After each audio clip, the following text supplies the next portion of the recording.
Oke, assalamualaikum warahmatullahi wabarakatuh. Waalaikumsalam warahmatullahi wabarakatuh. Di sini saya sebagai moderator dari kelompok 6. Untuk kelompok 6 sendiri akan memaparkan mengenai penanganan tanaman padi dari serangan hama.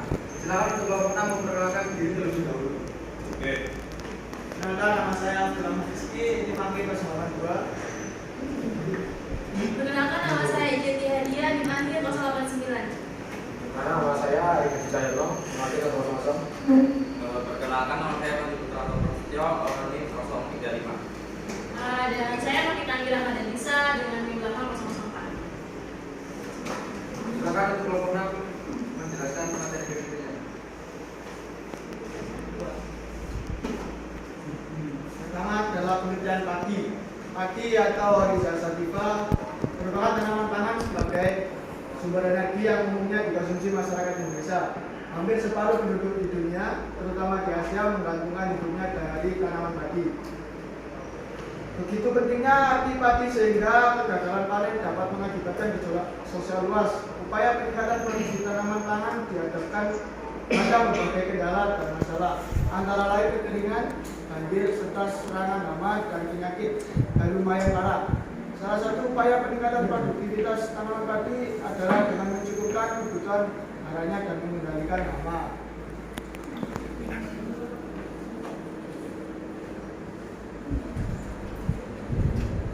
Hama adalah organisme pengganggu tanaman yang menimbulkan kerusakan secara fisik dan dalamnya praktis adalah semua hewan yang menyebabkan kerugian dalam pertanian.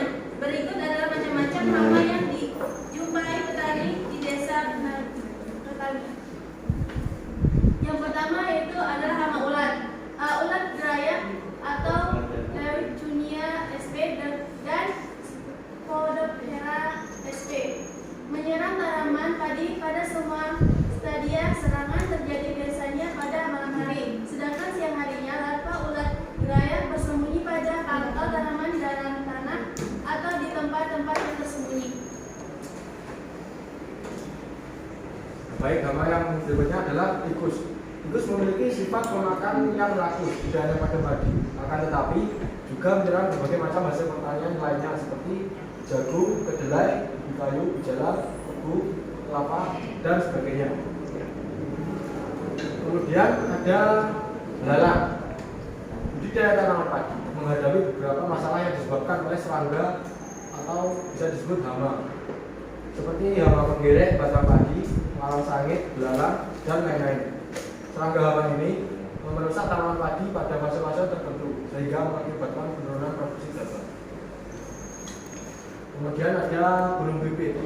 Burung pipit adalah jenis hama dari kelas unggas atau apes, pemakan biji-bijian yang menyerang mulai malai pada tanaman padi untuk memakan biji atau buih padi. Hal ini menyebabkan petani mengalami kehilangan 30-50% hasil produksi.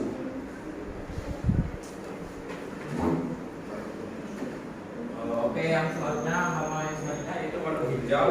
Waduk hijau merupakan hama utama tanaman padi yang selalu menjadi faktor penyebab gagalnya pertanian. Hama orang ini akan menyebabkan terus tubruk yang akan menyebabkan penyakit pada tanaman padi. Akibat dari penyakit tubruk dapat menurunkan produktivitas tanaman padi itu sendiri dan menyebabkan gagal panen. Yang kedua yaitu penanganan menurut petani. Nah, yang menurut petani ini bisa diberikan insektisida predator. Insektisida predator bekerja secara kontak maupun sistemik yang sangat efektif dalam membasmi hama-hama utama pada tanaman seperti ulat geraya, lalu belalang, walang sangit, dan orang. Penggunaan predator pada lahan kurang lebih 16.000 meter persegi menghabiskan 544 liter. Penyemprotan hanya dilakukan sekali selama masa tanam ketika umur kurang lebih 40 hari setelah tanam. Lalu yang kedua yaitu racun TP, Lecking powder, merupakan racun tikus anti koagulan yang mengandung kuman tetraol 0,75% untuk mengendalikan hama tikus di lingkungan pemukiman pertanian, perkebunan sawit, dan peternakan. Racun TT merupakan bahan aktif racun tikus sehingga memerlukan atau perlu dicampur dengan umpan yang disukai tikus. Pengendalian tikus yang dilakukan oleh Pak Sodik yang kita wawancarai yaitu menggunakan obat racun dengan umpan yuyu yang diletakkan di tepi sawah di tengah dengan jarak antar umpan yaitu 5 meter per kerangka.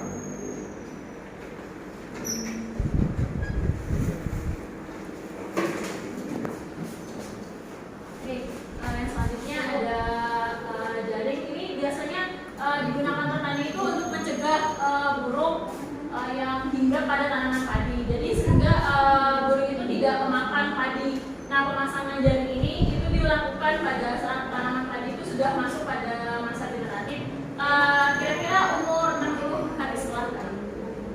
Nah, ini menurut literatur. Yang pertama, untuk pengendalian virusnya kita menemukan cara yaitu trap barrier system atau TBS atau juga sistem perintangan perangkap. Nah, ini nih teknik yang digunakan untuk menangkap tikus. Nah, TBS itu dibuat dengan menggunakan pagar plastik setinggi 60 cm. Nah, kemudian itu ditempatkan di tepi petangan sawah yang telah ditanami padi sebagai tanaman perangkap. Nah, padi itu ditanam 2 minggu lebih awal sebelum tanaman di sekelilingnya. Di sisi bagian luar pagar plastik dibuatkan parit sedalam 0,25 meter. Bagian bawah pagar itu digenangi air sehingga tikus ini nggak bisa mengubangi plastik atau menggali lubang di bawah perangkap. Setiap sisi TBS dipasang 2 perangkap. Nah, terus untuk yang kedua ada pengendalian seranganya. Ini kita menggunakan pestisida secara terus-menerus. Pengendalian serangga kan menggunakan pestisida terus-menerus akan mencemari lingkungan. Nah, oleh karena itu serangga itu dapat dikendalikan dengan tanaman refugia yang ditanam di pinggir sawah. Jadi di pinggiran sawah itu ditanami tanaman bunga yaitu tanaman refugia. Nah, ini biasanya ditanam cenderung memiliki warna yang mencolok dan memiliki aroma yang khas. Ini menjadi penyebab serangga lebih suka dengan warna bunga tersebut karena warnanya mempengaruhi spektrum penglihatan serangga. Nah, tanaman refugia yang biasa diaplikasikan antara lain ada menikir dan bunga kertas atau zinnia escape.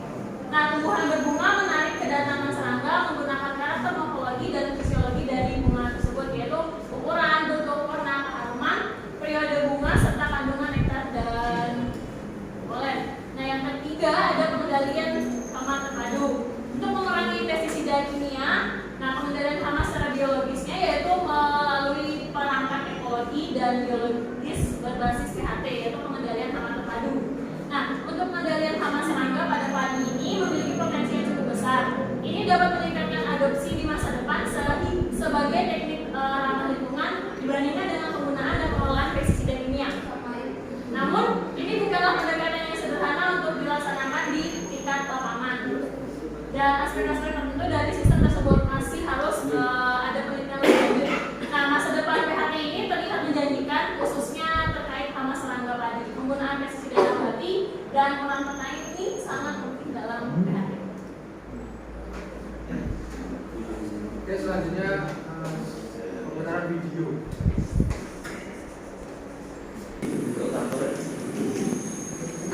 Tanaman itu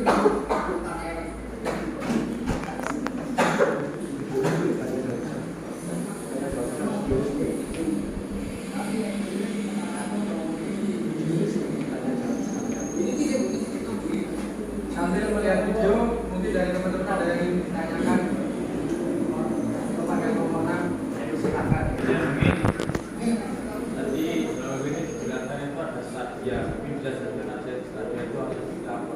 Bersama dengan PPT.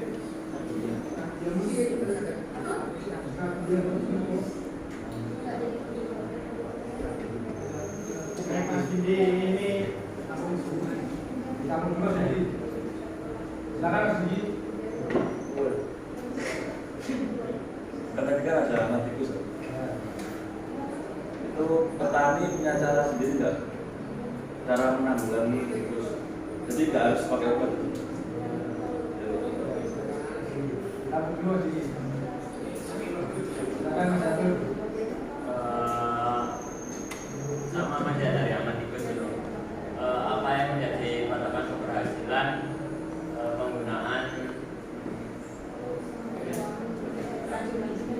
tikus. Ya.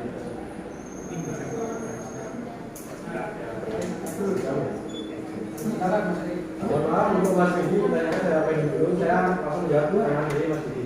Nah, itu kan ditanyakan cara cari mengatasi tikus ya. Dari petani yang kami wawancarai, tikus itu diatasi dengan cara menggunakan racun. Nah, tapi tadi ada juga pertanyaan Mas Didi terkait selain menggunakan racun. Nah, selain menggunakan racun, kita juga menemukan jurnal untuk mengatasi tikus itu dengan perangkat itu tadi. Jadi dikasih padi itu di dalam buah, jadi kan berbuah-buah. Nah, pasti tikus itu kan ke situ. Nah, tadi itu dikasih perangkat. Biasa Sampai berapa? Satu cuma satu. Terus saya sesuatu. Ya. Ya. Itu kan begitu. Saya perangkapnya dipasang secara silang-menyilang gitu loh. Banyak, nggak cuma satu. Kan itu kita berikan, terus pasang di ujung setiap sisi, dipasang perangkapnya. Bagaimana? Ya.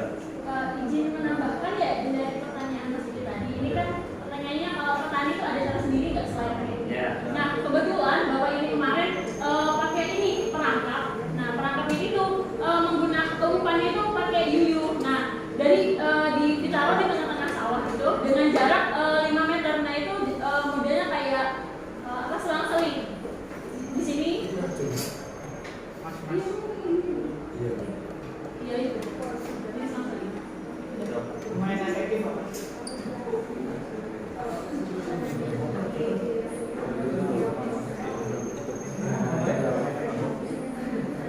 Berapa efektif dan atau kan efektif dengan apa?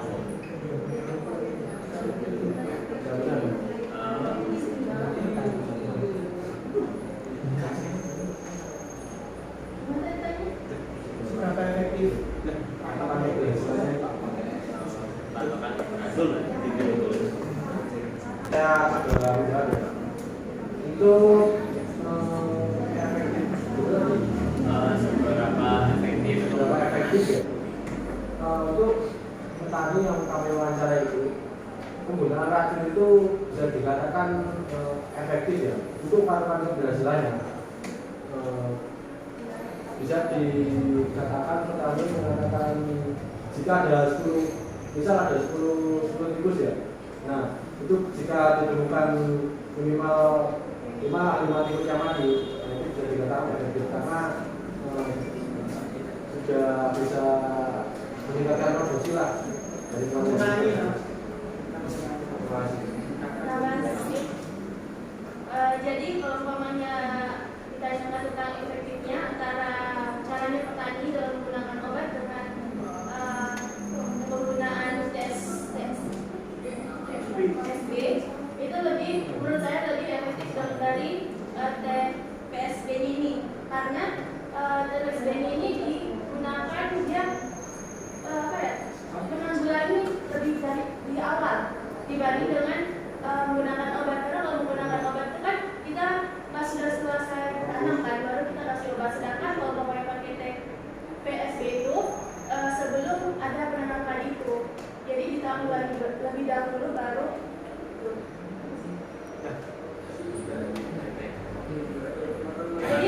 Jadi populasi hama tikusnya itu berkurang sebelum tanaman padi yang kita budidayakan itu berkembang dan berbuah.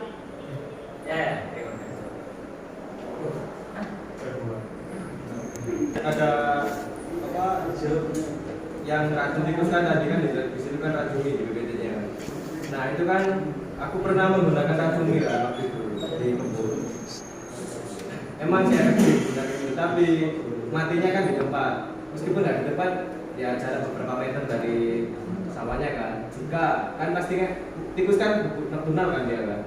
Jika waktu malam hari berburu kan, terus mati kena racun tindak-tindak itu kan masuk ke genangan air di sawahnya itu kan pasti kan kalau ketahuannya pagi kan sudah mengeluarkan cairan tikus. Apakah itu cairan dari tikus itu berpengaruh terhadap tanaman atau tidak?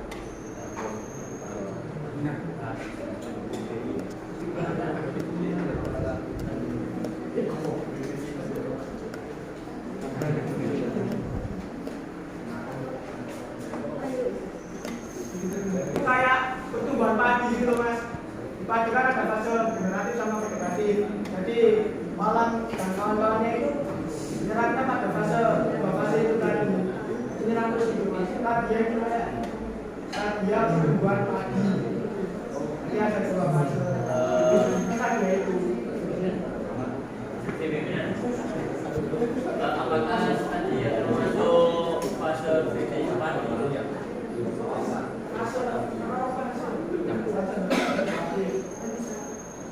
Nanti pengertian nanti yang kita itu kan jenis apa? Gimana?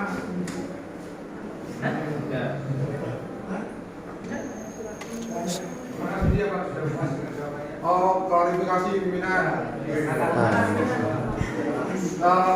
Tadi kan dikatakan kalau tikus ya? Ya. Tikus itu menyerang pada fase stadium. Nah, beda pembahasan Pak. Beda itu Tadi yang ditanyakan ini. Nah, tadi yang ditanyakan saudara belakang saya ini apa ini? Tadi itu dalam mas. Oh, belakang. Penyangga. Ya. Dalam itu nyerang pada semua stadium pada penuh. semua stadium yang Konkret pimpinan. Order. Ntar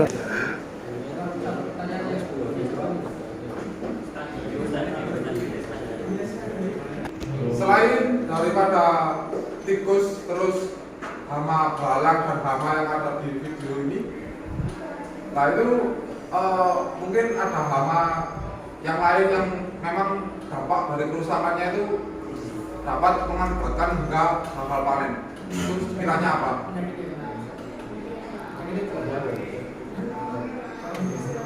Silakan. Itu pertanyaan Mas Jawa ya. Hama selain tikus dan burung ya. Tikus dan burung dan kawan-kawan atau apa? Itu dari petani ya, petani wawancara itu tidak apa ya, tidak terlalu mengefek lah ke hama itu. Tapi dia bercerita itu mendapat suatu penyakit. Penyakitnya itu membuat dia itu tidak bisa tumbuh normal, jadi cuma pendek-pendek itu. Tapi di sini kita kan membahas sama ya. Tapi saya menjelaskan sedikit tentang keluhan petani. Nah, petani itu mengeluhkan ada cacing kecil gitu. Tapi itu menurut kami bukan termasuk cacing, itu termasuk nematoda. Kan sangat kecil jumlahnya. Dan itu akarnya cacing itu tidak seperti cacing yang biasanya. Itu sangat kecil dan kecil. Itu langsung menyerang ke tanah melalui tanah ke akar. Nah, akar yang terserang penyakit tersebut itu berwarna merah.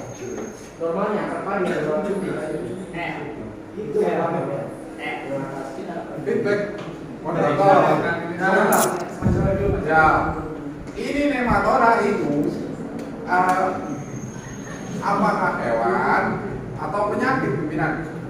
Karena kalau pada dasarnya nematoda ini kan kemarin sudah dipelajari pimpinan.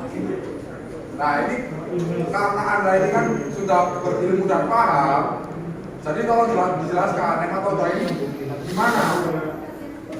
Apakah dia itu termasuk hama atau penyakit pimpinan?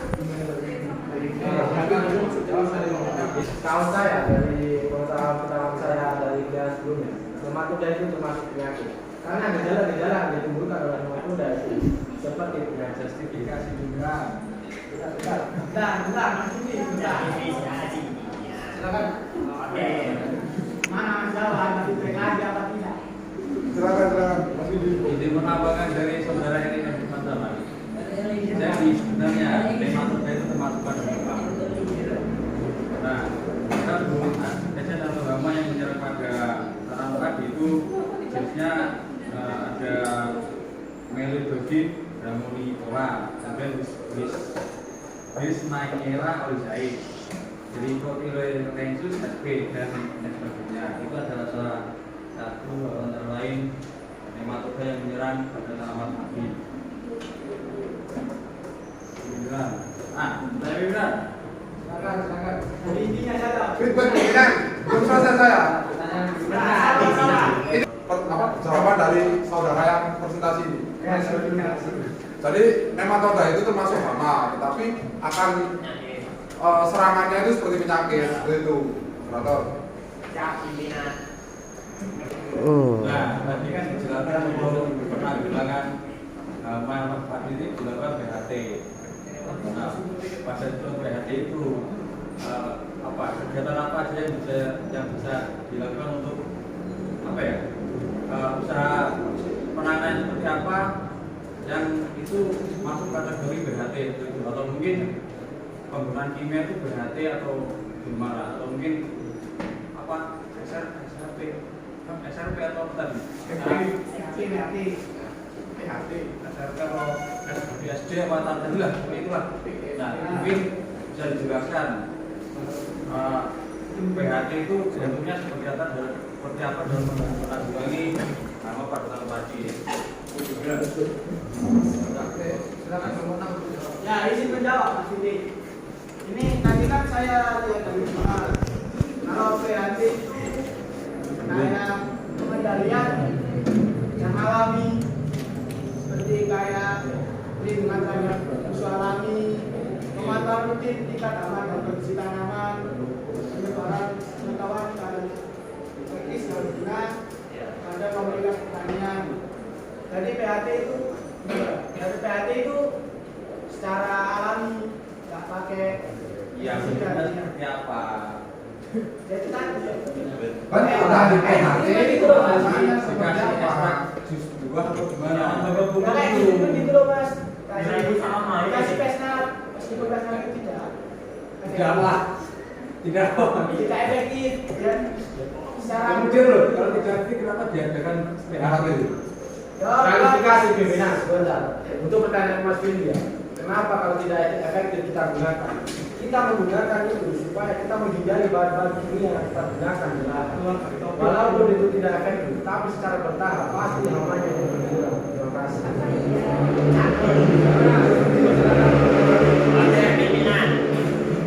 Kalau tidak efektif, kenapa kok saja kita lihat aja di lapangan. Kalau misalnya kita mau kita itu menggunakan sistem PHT. Klarifikasi itu. Saya klarifikasi. Ya, nah, ini kan tidak langsung kita gunakan di petani. Kita hanya mencari literatur yang sekiranya bisa membantu, bisa menjawab pertanyaan dari petani tanpa menggunakan kimia itu bagaimana, begitu. Tapi pada kenyataannya saya juga tahu sendiri di lahan itu petani itu sangat sulit untuk menghindari bahan-bahan kimia. Karena kenapa? Mereka itu sudah nyaman pakai kimia, efektif begitu. Karena untuk keadaan ekonominya sendiri itu memang begitulah di kehidupan petani.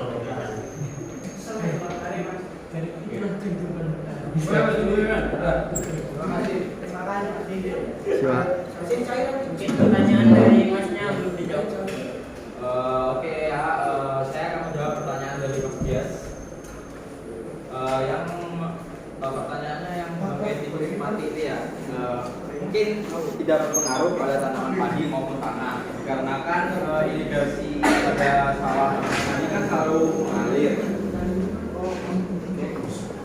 Lalu setiap 10 hari akan dilakukan pengeringan, lalu dibina-bina. Terima.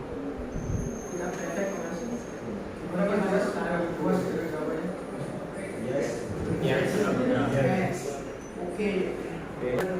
Cara menanggulangi tikus yang menggunakan kimia. Itu apakah ada cara lain selain menggunakan racun? Bukan itu apa yang lebih kayak baik untuk lingkungan, bukan tidak menggunakan bahan seperti racun.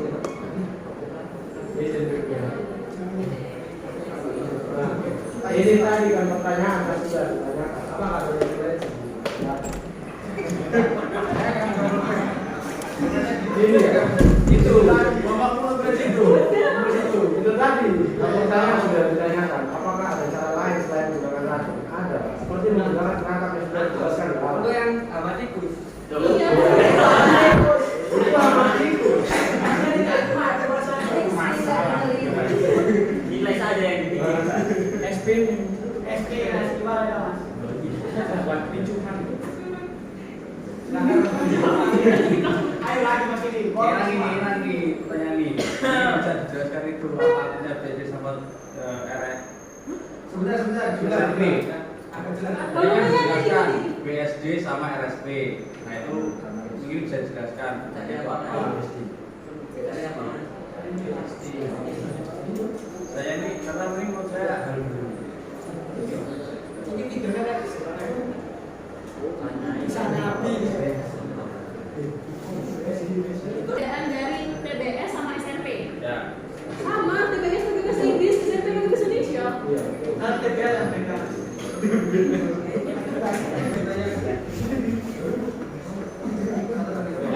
Tadi kan TBS itu tracking system.